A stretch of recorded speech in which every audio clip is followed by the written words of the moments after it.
Hello, friends. This is Zarbod.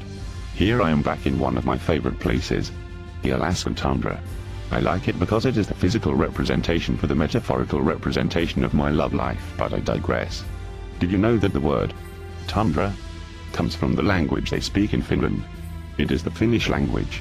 That is not a very creative name for a language, but I digress. Anyway, the word tundra is from the Finnish word tund, which means elevated wasteland.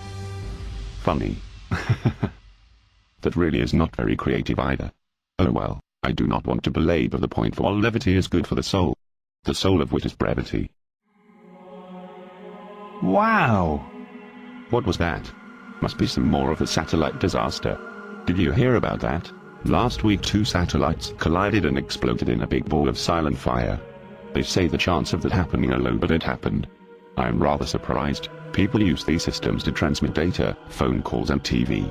On a side note, did you know that just 8 years ago General Motors was the biggest company in the world with a market cap of $177 billion?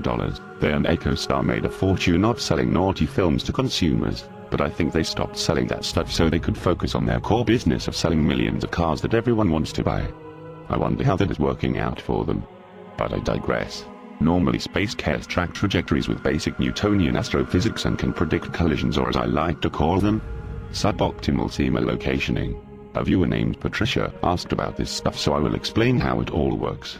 You can check out her Space News Examiner webpage by the link on the sidebar. Cool stuff.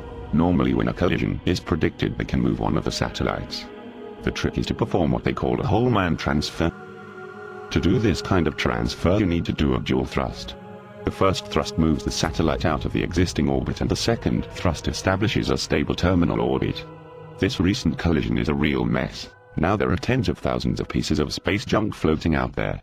They may be running into other spacecraft or satellites. What a mess. You know, it's kind of like trying to avoid running into your ex-girlfriend at the grocery. You do what you can, but sometimes it happens. Bummer.